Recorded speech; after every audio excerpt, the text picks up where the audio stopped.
আসসালামু আলাইকুম সুপ্রিয় শিক্ষার্থী বন্ধুরা, আশা করি তোমরা সবাই ভালো আছো। তৃতীয় শ্রেণীর বাংলাদেশ ও বিশ্ব পরিচয় ক্লাসে তোমাদের সবাইকে স্বাগতম। আমাদের আজকের আলোচনার বিষয় অধ্যায় ১ এবং শিরোনাম দেখে তোমরা বুঝতে পারছো যে শিরোনামটা হলো আমাদের পরিবেশ। ভিডিও শুরু করার আগে সবার কাছে একটাই অনুরোধ, যারা এখনো আমার চ্যানেলটি সাবস্ক্রাইব করোনি তারা আমার চ্যানেলটি সাবস্ক্রাইব করে পাশে থাকা বেল বাটনটি বাজিয়ে দাও, যাতে এরকম শিক্ষামূলক ভিডিও আপলোড করলে সর্বপ্রথম তুমি তোমার ফোনে নোটিফিকেশনটি পেয়ে যাও। তো চলো শুরু করি। অবশ্যই ভিডিওটা শুরু থেকে শেষ পর্যন্ত দেখতে থাকবা। আচ্ছা, ১ নম্বরে কি বলেছে? প্রাকৃতিক ও সামাজিক পরিবেশের বৈচিত্র্য। এখানে আমরা একটা চিত্র দেখতে পাচ্ছি। এই চিত্রর মধ্যে বিভিন্ন অনেক কিছু দেখা যাচ্ছে। মানুষের তৈরি এবং অর্থাৎ প্রাকৃতিক এবং সামাজিক পরিবেশের যে উপাদানগুলো, সেই উপাদানগুলো এই ছবির মধ্যে রয়েছে। এই ছবিটা দেখে আমাদের এখানে একটা কাজ দেওয়া আছে, দেখো যে ছবিটি পর্যবেক্ষণ করে, পর্যবেক্ষণ আর দেখা ২ টা কিন্তু ভিন্ন। পর্যবেক্ষণ করে প্রাকৃতিক ও সামাজিক উপাদান, প্রাকৃতিক ও সামাজিক উপাদান চিহ্নিত করি এবং আ নিচের ছকে তালিকা করি। তো দেখো এখানে আমাদেরকে আগে বুঝতে হবে যে প্রাকৃতিক আর হলো সামাজিক। প্রাকৃতিক উপাদান কোনটা? সামাজিক উপাদান কোনটা? প্রাকৃতিক উপাদান হলো ওই জিনিস যেটা প্রকৃতি প্রদত্ত। অর্থাৎ আল্লাহ তাআলা আগে থেকেই প্রকৃতিতে দিয়ে রেখেছেন। এই জিনিসগুলো হলো প্রাকৃতিক পরিবেশের উপাদান। যেমন ধরো যে পশু-পাখি, মানুষ, গাছপালা, হ্যাঁ? যেগুলো মানুষ তৈরি করতে পারে না এক কথায়। সেগুলো হলো কি? প্রাকৃতিক পরিবেশের উপাদান। আর সামাজিক পরিবেশের উপাদান কি? যে মানুষ তৈরি করতে পারে।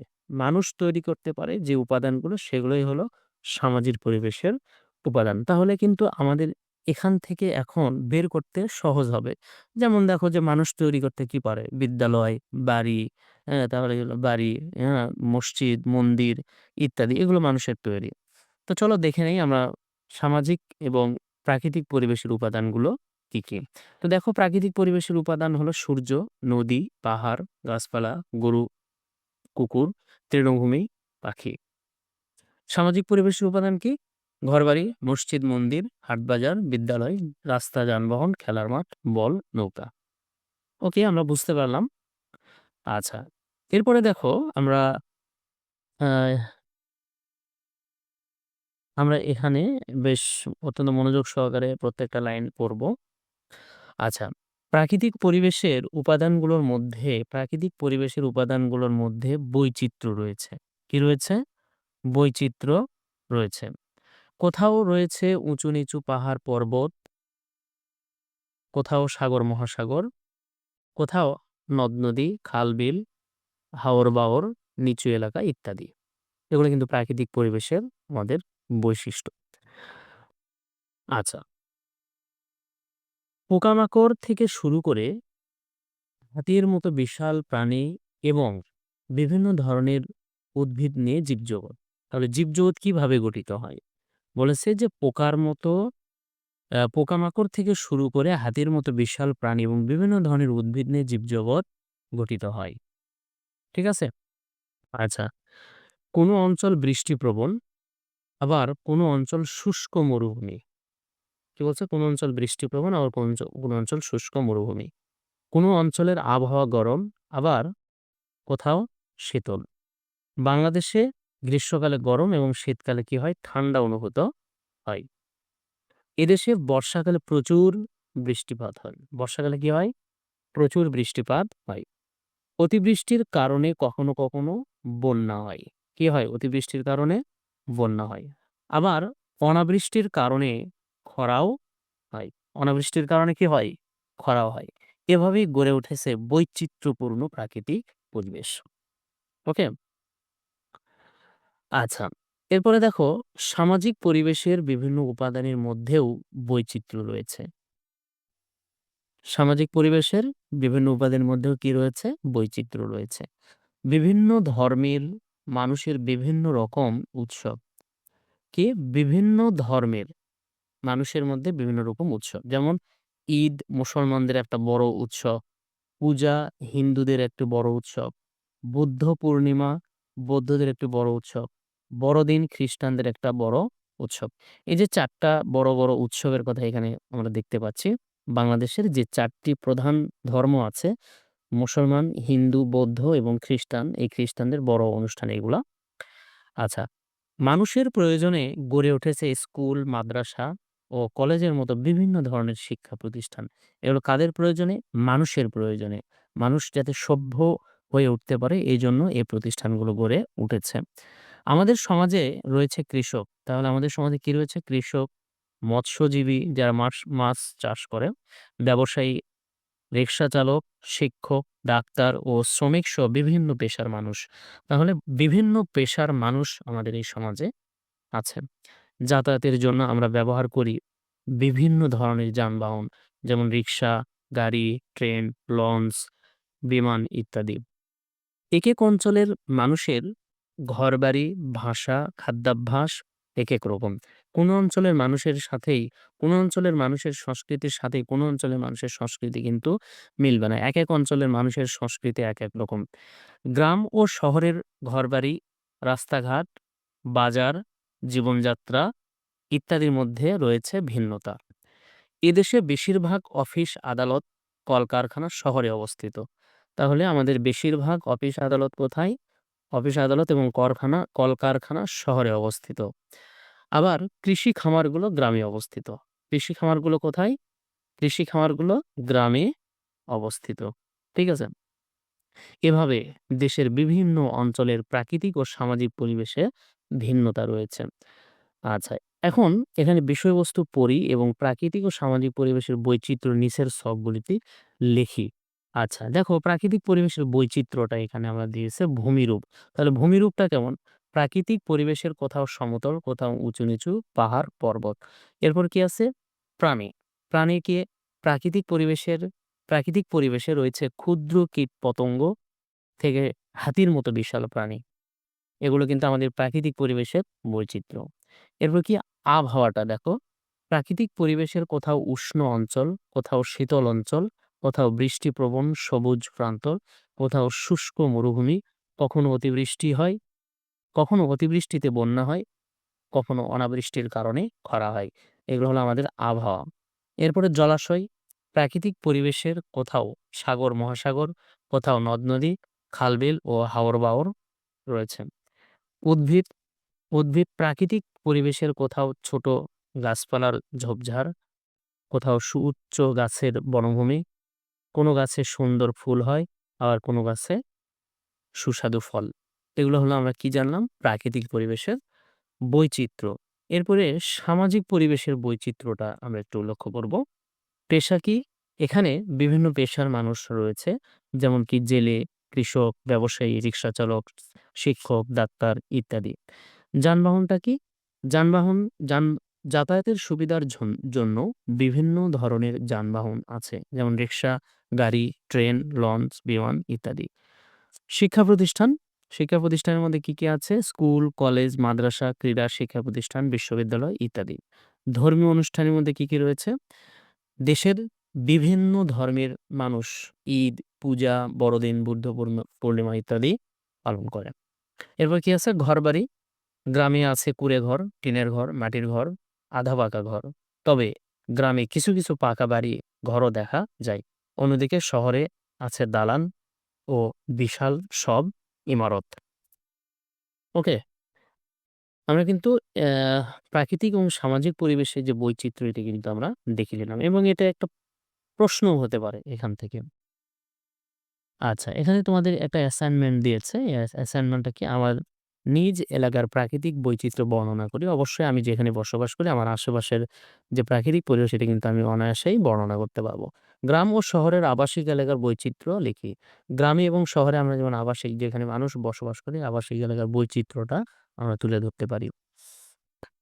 এরপর দেখো পরিবেশের উপাদানের বৈচিত্র্য। পরিবেশের উপাদানের বৈচিত্র্য নিয়ে নিচের ধারণা চিত্রটি সম্পূর্ণ করি।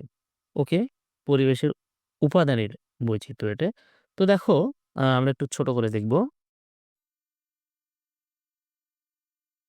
এটা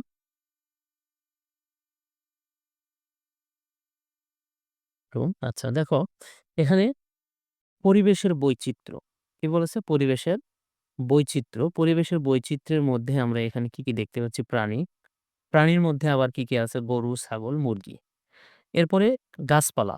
গাছপালার মধ্যে কি আছে? বিভিন্ন ধরনের গাছপালা। দেখো আম গাছ, কলা গাছ, সেগুন গাছ।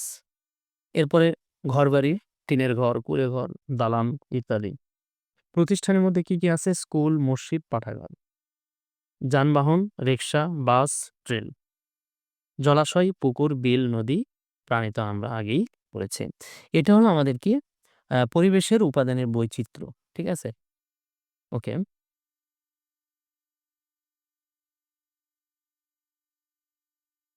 এরপরে প্রাকৃতিক ও সামাজিক পরিবেশের বৈচিত্র্যের গুরুত্ব। প্রাকৃতিক ও সামাজিক পরিবেশের বৈচিত্র্যের গুরুত্ব সম্পর্কে আমরা জানব। আচ্ছা, এখানে যে ২ টা ছবি দেওয়া আছে, ছবি ১, ছবি ২, এই ২ টা ছবি নিয়ে বলছে, ক নম্বরে বলেছে ছবিগুলো পর্যবেক্ষণ করে নিচের ছকে তথ্য লিখি। তো দেখো এখানে একটা কি দেখা যাচ্ছে? নদী, নদীতে কিছু আ একটা মনে হয় নৌকা চলছে। আবার একটা লোক মাছ ধরছে। আচ্ছা, দেখা যাক কি আছে? প্রাকৃতিক ও সামাজিক উপাদান। কি বলেছে? প্রাকৃতিক ও সামাজিক উপাদান। আচ্ছা। প্রাকৃতিক ও সামাজিক উপাদান: নদী, সমতল ভূমি, রিক্সা, নৌকা, গরু, মুরগি। এগুলোর কি প্রাকৃতিক ও সামাজিক উপাদান ২ টাই কিন্তু আছে। প্রাকৃতিক পরিবেশের উপাদানও আছে, সামাজিক পরিবেশের উপাদানও রয়েছে। তাহলে এগুলো আমরা কিভাবে ব্যবহার করব? এগুলোর ব্যবহার বিধি এপাশে দেওয়া আছে দেখো। নদী, নদী থেকে মাছ পায়, নদীতে নৌকা চলে। সমতল ভূমি কি? সমতল ভূমিতে ফসল উৎপাদন হয়, তারপর কি হয়? যানবাহন চলে। রিক্সা, মানুষ রিক্সায় যাতায়াত করে। নৌকা, নদী পারাপারে নৌকায় চড়তে হয়। গরু, গরু দুধ দেয়। গরু দিয়ে হাল চাষ করি। গরুর গোবর সার হিসেবে ব্যবহার করা হয়। এরপর কি? মুরগি, মুরগি ডিম দেয়। আমরা মুরগির মাংস খাই। তাহলে আমরা এটা জানলাম প্রাকৃতিক ও সামাজিক উপাদান এবং সেগুলো কিভাবে ব্যবহার করব এটা আমরা জেনে নিলাম। ওকে। বাংলাদেশ ৬ ঋতুর দেশ। ইম্পোর্টেন্ট, বাংলাদেশ কয় ঋতুর দেশ? ৬ ঋতুর দেশ। বিভিন্ন ঋতুতে বিভিন্ন ধরনের ফসল, ফলমূল, শাকসবজি পাওয়া যায়। আচ্ছা, একেক ঋতুর একেক ধরনের ফলমূল, শাকসবজি। যেমন গ্রীষ্মকালে আম, কাঁঠাল, বর্ষাকালে জামরুল, আমড়া।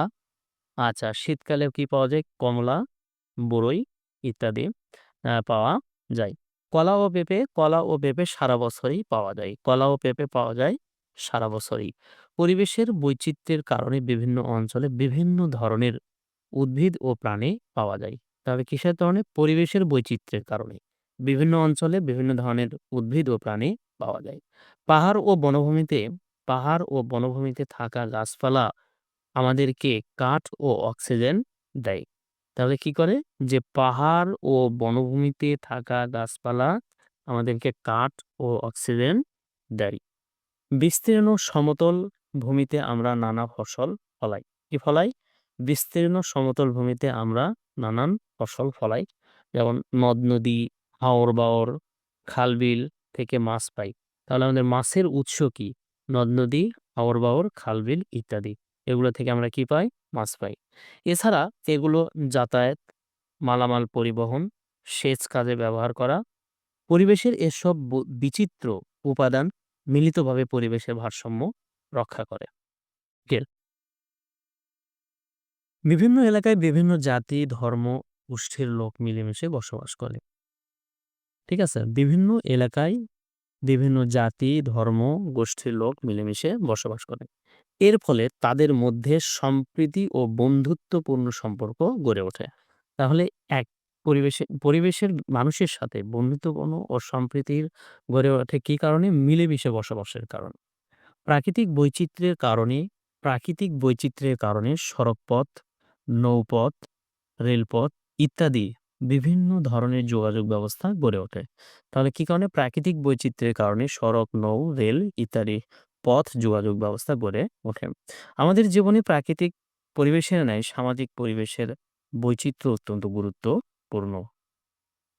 এরপর দেখো বলেছে কোন ঋতুতে কোন ফল পাওয়া যায় তা নিচের ছক থেকে সাজিয়ে শব্দ লিখি। আচ্ছা দেখো এখানে আ অনেক কয়েকটা শব্দ আছে কিন্তু এলোমেলোভাবে আছে। যেমন আমরা দেখ দেখতে পাচ্ছি এখানে কি কলা, হ্যাঁ? তারপর কি বরই, তারপরে আছে বিভিন্ন ধরনের কিন্তু আছে পেঁপে দেখা যাচ্ছে, হ্যাঁ? দেখা যাচ্ছে লিচু, ওকে? তারপরে কি আছে এখানে কাঁঠাল, হ্যাঁ? তারপরে আর কি দেখা যায় দেখো তোমরা অনেকে বের করতে পারবা। এখানে কি আছে কমলা, হ্যাঁ? কমলা, জাম, হুম? তারপরে কি আছে আর? ঠিক আছে? এই যে আমরা এর আরো খুঁজলে হয়তো পেয়ে যাব। তো দেখো আমি তোমাদেরকে এটা এখানে দিয়ে দিয়েছি। গ্রীষ্মকালে কি, কি ফল পাওয়া যায়? আম, জাম, লিচু, কাঁঠাল এগুলো কি গ্রীষ্মকালীন ফল। শীতকালীন ফল কোনটি? কমলা। আর সকল ঋতুতে পাওয়া যায় কোনটি? কলা, পেঁপে। তার মানে এটা হলো ১২ মাসই পাওয়া যায়। এই ২ টা সকল ঋতুতে যেটা পাওয়া যায়। আচ্ছা, যানবাহনের ধরন অনুযায়ী নিচের ছকে গুরুত্ব লিখি। কি লিখতে হবে? যানবাহনের ধরন অনুযায়ী গুরুত্ব। তাহলে কি বলেছে? নৌকা। যানবাহনটা হলো নৌকা। নৌকা যাতায়াত ও মালামাল পরিবহনের কাজে ব্যবহার করা হয়। নৌকায় চড়ে জেলেরা মাছ ধরে। রিক্সা। শহরাঞ্চলে রিক্সায় চড়ে এক স্থান থেকে অন্য স্থানে যাতায়াত করি। রিক্সায় যাতায়াতে তুলনামূলকভাবে কম খরচ। এরপরে কি বলেছে? বাস। দূরের কোনো স্থানে যাতায়াতের অন্যতম প্রধান মাধ্যম হচ্ছে বাস। ট্রাক কি? আ স্থলপথে মালামাল পরিবহনের প্রধান বাহন হচ্ছে ট্রাক। আমরা যানবাহনের গুরুত্বটা জানি না। আচ্ছা, এখানে এই কাজটা তোমাদের করতে হবে। আমাদের পরিবেশের বিভিন্ন ধরনের প্রাণী থাকার গুরুত্ব সম্পর্কে ৩ টি বাক্য লিখি। আমাদের পরিবেশে বিভিন্ন ধরনের প্রাণী। আমাদের কিন্তু প্রাণীর অভাব নাই। বিভিন্ন ধরনের প্রাণী থাকার গুরুত্ব সম্পর্কে আমাদেরকে জানতে হবে। যেমন ধরো যে একটা কথা বলি আমরা শকুন। শকুনটা আ কেন উপকারী? হ্যাঁ? কোনো মরা কিছু হয়তো একটা গরু মারা গেল সেটা যদি পড়ে থাকে, হ্যাঁ? আমরা যদি সেটাকে মাটি চাপা না দিয়ে বাহিরে ফেলে রাখি, হ্যাঁ? সেটার মাংস খেয়ে পরিবেশকে কিন্তু রক্ষা করে। এরকম ৩ টি আ গুরুত্ব আমাদেরকে প্রাণী থাকার গুরুত্ব সম্পর্কে ৩ টি বাক্য আমাদেরকে লিখতে হবে।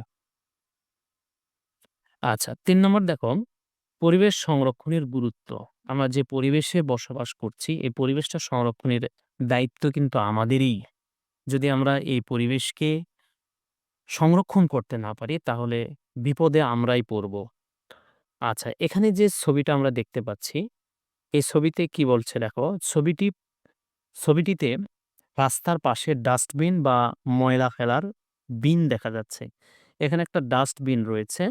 কিন্তু আমরা মানুষ এতই ভালো যে এই ডাস্টবিনের যে ময়লাগুলো ডাস্টবিনে ফেলার কথা সেখানে না ফেলে আমরা সাইডে ফেলেছি।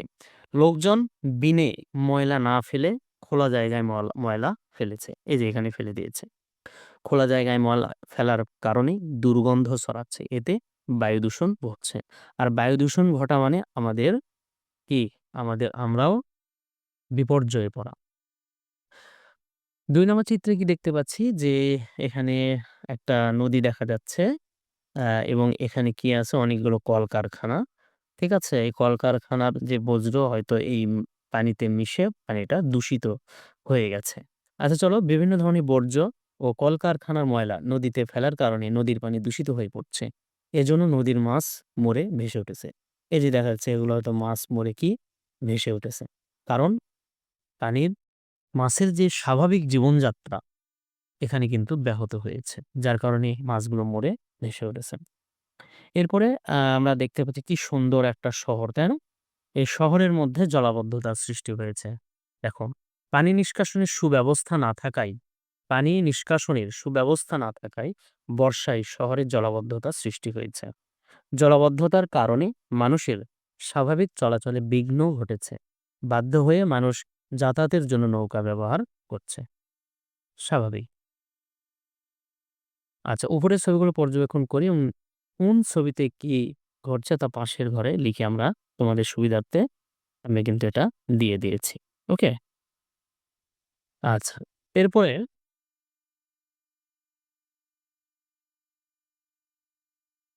দেখো পরিবেশের বৈচিত্র্য রক্ষায় আমরা কাজ করব। কেন কাজ করব? পরিবেশের বৈচিত্র্য রক্ষায় আমরা কাজ করব। বাড়ির চারপাশ, বিদ্যালয়ের আঙিনা, খেলার মাঠ, রাস্তাঘাট পরিষ্কার পরিচ্ছন্ন রাখতে সবসময় চেষ্টা করব। পলিথিন ব্যাগ ও প্লাস্টিক বোতল ব্যবহার করব না, যেটা খুবই খারাপ। পলিথিন ব্যাগ এবং প্লাস্টিক এগুলা কিন্তু কখনো নষ্ট হয় না। দেখবা যে পলিথিন ব্যাগ যদি মাটিতে ফেলে রাখা হয়, যুগের পর যুগ ওই পলিথিন কিন্তু ঐরকমই থাকে। নির্দিষ্ট স্থানে ময়লা আবর্জনা ফেলবো। গাছপালা আমাদের অক্সিজেন দেয়, ইম্পর্টেন্ট। গাছপালা আমাদের কি দেয়? অক্সিজেন দেয়। কার্বন ডাই অক্সাইড শোষণ করে এবং পরিবেশকে সুন্দর রাখে। তাহলে গাছ আমাদের কি উপকার করে দেখো। গাছ আমাদেরকে অক্সিজেন দেয়, যা আমাদের বেঁচে থাকার যে অবলম্বনটা সেটা কিন্তু আমাদের গাছ থেকে পাই। কার্বন ডাই অক্সাইড শোষণ করে, মানে আমরা যেটা ছাড়ি সেটা কার্বন ডাই অক্সাইড, এবং সেটা কি করে? গাছ শোষণ করে এবং পরিবেশকে সুন্দর করে রাখে। আমাদের বাড়ির চারপাশে, বিদ্যালয়ের আঙিনায়, রাস্তার ধারে গাছ লাগিয়ে আমরা প্রাকৃতিক ও সামাজিক পরিবেশ সংরক্ষণ করতে পারি। নদ-নদী, খাল-বিল, জলাশয়ের ময়লা আবর্জনা ফেলে ভরাট করা হলে জলজ প্রাণীর আবাসস্থল বিনষ্ট হয়, পরিবেশ দূষিত হয় এবং জীববৈচিত্র্য হুমকির সম্মুখীন হয়। গাছপালা ও পাহাড় ইচ্ছামতো কাটা যাবে না। তাহলে কি এটা শূন্যস্থান হতে পারে একটা? গাছপালা ও পাহাড় ইচ্ছামতো কাটা যাবে না। পরিবেশের বৈচিত্র্য সংরক্ষণ করা আমাদের সবার দায়িত্ব। পরিবেশের বৈচিত্র্য সংরক্ষণ করা আমাদের সবার দায়িত্ব। এখানে দেখো বলেছে যে পরিবেশের বৈচিত্র্য নষ্ট হওয়ার কারণগুলো নিচের চিত্রে লেখে। কি কি কারণে আমাদের পরিবেশটা বিনষ্ট হয়ে যায়, এর কারণগুলো আমাদের এখানে লিখতে বলেছে। আমাদের সুবিধার্থে নিচে সম্ভাব্য উত্তরটা দেওয়া হলো। দেখো, কলকারখানার বজ্র নদীতে ফেলা। এই যে পরিবেশের বৈচিত্র্য নষ্ট হওয়ার কারণ, কলকারখানা বজ্র নদীতে ফেলা, পাহাড় কাটা, গাছ কেটে বনভূমি নষ্ট করা, যেখানে সেখানে পলিথিন ব্যাগ ফেলা, বিষাক্ত কালো ধোঁয়া নির্গত করে বায়ু দূষণ করা, মানবসৃষ্ট আবর্জনা বিভিন্ন জলাশয়ে ফেলা। এ সমস্ত কারণে আমাদের পরিবেশের বৈচিত্র্য নষ্ট হয়ে যায়। ক নম্বরে কি বলেছেন? পরিবেশের বৈচিত্র্য সংরক্ষণে আমার করণীয় নিচের ছকে লিখি। কি বলেছে? আমার করণীয়। আমার করণীয় কাজগুলো আমি আমার এই ছকে লিখব। তাহলে কি করব দেখো, আ পরিবেশের বৈচিত্র্য সংরক্ষণে আমার করণীয় কি? যেখানে সেখানে পলিথিন ব্যাগ ফেলব না। ২ নাম্বার, বনভূমি ও পাহাড় কাটা বন্ধ করতে অন্যদেরকে উৎসাহিত করব। নিজে তো করবই না, অন্যদেরকে উৎসাহিত করব। ৩ নাম্বার, যেখানে সেখানে বর্জ্য ফেলব না। নির্দিষ্ট স্থান বা ডাস্টবিনে ময়লা আবর্জনা ফেলব। বাড়ির আঙিনা ও অন্যান্য স্থানে বৃক্ষরোপণ করব। এই কাজগুলো করলে আমাদের পরিবেশের যে বৈচিত্র্য এটা মোটামুটি ঠিক থাকবে। ওকে?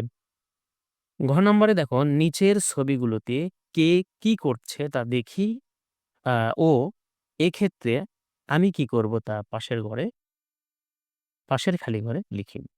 ১ম ছবিতে আমরা দেখতে পাচ্ছি আ যে কয়েকজন শিক্ষার্থী এখানে সেখানে ময়লা আবর্জনা শ্রেণীকক্ষে ফেলে কি করেছে? নোংরা করেছে।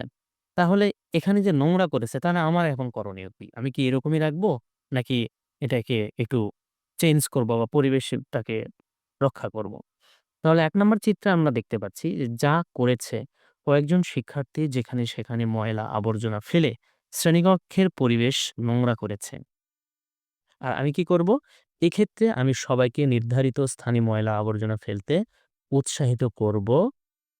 আচ্ছা, কি বলছে? যে আমি যা করব, এক্ষেত্রে আমি সবাইকে নির্ধারিত স্থানে ময়লা আবর্জনা ফেলতে উৎসাহিত করব। আমি কিন্তু যেখানে সেখানে ময়লা আবর্জনা ফেলতে দিব না। তাহলে ময়লা আবর্জনা ফেলার জন্য এখানে একটা বিন দেওয়া আছে। আমি দরকার হলে এই বিনে ময়লা আবর্জনা ফেলবো। ২ নম্বর চিত্রে কি আছে দেখো, যে শিক্ষার্থীরা বেঞ্চগুলো এলোমেলো করে রেখেছে। তাহলে আমার কাজ কি হবে? যে যা করেছে তাহলে কি, কয়েকজন শিক্ষার্থী খেলার ছলে শ্রেণীকক্ষের বেঞ্চ এলোমেলো করেছে। আর আমি কি করব? এক্ষেত্রে আমি সবাইকে বেঞ্চগুলো সুন্দরভাবে সাজিয়ে গুছিয়ে রাখতে বলব। ওকে, ৩ নাম্বার চিত্র দেখো। আচ্ছা, কি করছে? একজন শিক্ষার্থী বিদ্যালয়ের টব থেকে ফুল ছিঁড়ছে। এই যে টব, বিদ্যালয়ের টবে সুন্দর একটা ফুল ফুটে আছে। একজন শিক্ষার্থী এই ফুলটা ছিঁড়ে ফেলছেন। তাহলে আমি কি করব? এক্ষেত্রে আমি নিজে কখনো ফুল ও পাতা ছিঁড়ব না এবং অন্যদেরকে এসব কাজ করতে নিষেধ করব। ওকে? ৪ নাম্বারটা দেখো, যা করছে এক শিশু একটি বিড়ালকে প্রহার করছে, এটি একটি নির্দয় কাজ। মানে এই যে একটা বিড়ালকে একটা ছেলে লাঠি দিয়ে আঘাত করছে, এটা কিন্তু খুবই অমানবিক কাজ। এই কাজটা করা ঠিক না। এবং আমি যা করব কি এক্ষেত্রে শিশুটিকে কি করব আমরা এক্ষেত্রে? আচ্ছা, এক্ষেত্রে আমি শিশুটিকে এই ধরনের নির্দয় কাজ করা থেকে বিরত থাকতে বলব। ঠিক আছে? আজকে এ পর্যন্তই। ধৈর্য সহকারে ভিডিওটি দেখার জন্য তোমাদের ধন্যবাদ। আমাদের দেখা হবে নতুন কোনো ভিডিওতে। ততদিন তোমরা ভালো থেকো, সুস্থ থেকো। আল্লাহ হাফেজ। আমরা পরবর্তী ভিডিও নিয়ে আসবো এই অধ্যায়ের অনুশীলনী নিয়ে। আমাদের পরবর্তী ভিডিওতে তোমাদেরকে সবাইকে আমন্ত্রণ রইলো। ততদিন তোমরা ভালো থেকো, সুস্থ থেকো। আল্লাহ হাফেজ।